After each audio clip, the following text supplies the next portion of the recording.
ఏలూరు జిల్లా చింతలపూడి నియోజకవర్గంలో రైతులు నిరసన వ్యక్తం చేశారు. వర్షాలు లేక ఎండిపోయిన పంటకు ప్రభుత్వం నష్టపరిహారం ఇవ్వాలని డిమాండ్ చేశారు. ఇందులో భాగంగా చింతలపూడి తహసీల్దార్ ఆఫీస్ కు ధర్నాగా వెళ్లారు. ముఖ్యంగా పాత చింతలపూడి, సమ్మెటివారిగూడెం, మలయాగూడెం, పోతునూరు, శివపురం, రాఘవాపురం గ్రామాల్లో అధికంగా పంట నష్టం జరిగింది. నష్టపోయిన రైతులకు నష్టపరిహారం అందించాలని ప్రభుత్వాన్ని వారు డిమాండ్ చేశారు.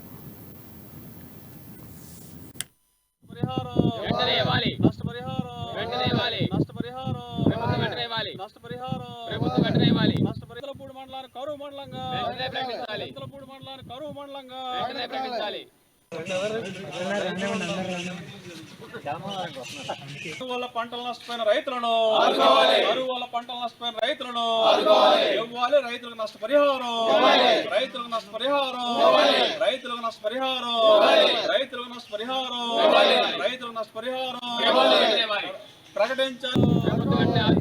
ఆంధ్రప్రదేశ్ రైతు సంఘం రాష్ట్ర సహాయ కార్యదర్శి ఈరోజు ఏలూరు జిల్లా చింతలపూడి మండల తహసీల్దార్ కార్యాలయం ముందు కరువు సమస్య మీద ఆందోళన చేయడం జరుగుతూ ఉన్నది. ధర్నా చేస్తూ ఉన్నాం.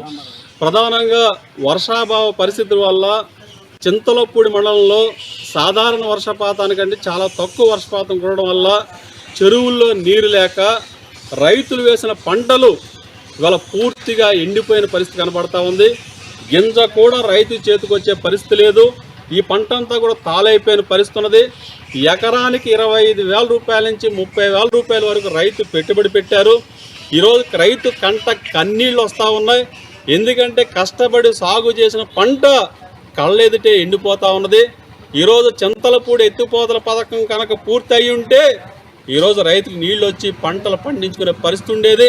ఇవాళ రాష్ట్ర ప్రభుత్వం అనాలోచిత విధానం వల్ల జరుగుతుంది. రైతుకు భరోసా ఉంటుందండి.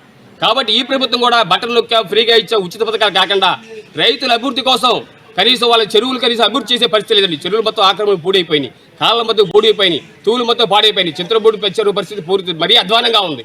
కనీసం రోడ్లు వేసి ఎవరికాలు ఇచ్చేశారు. ఎందుకంటే ఇదివరకు నీటి సంఘాలు కాస్త కూస్తుండే కొంచెం అజా కట్టేవారు. వాళ్ళు నీటి సంఘాలు లేవు, గాలికి వదిలేశారు మొత్తం ప్రభుత్వం అంతా కూడా. కాబట్టి రైతు మొత్తం మా నాన్న ఇబ్బంది పడిపోతున్నారండి వాళ్ళ పరిస్థితి అంతా కూడా. కాబట్టి ఇప్పటికే సరే ప్రభుత్వం కలిసి నిజంగా ఇది వైఎస్ఆర్ రైతు ప్రభుత్వం అయింటే, యువజన శ్రామిక రైతు ప్రభుత్వాన్ని పెట్టుకున్నట్లయితే రైతుకి కావాల్సినటువంటి చేపలు పట్టడం నేర్పడం, చేపలు పెంచడం నేర్పాలి, జాబ్ ఫ్రీగా ఇవ్వడం కాదు.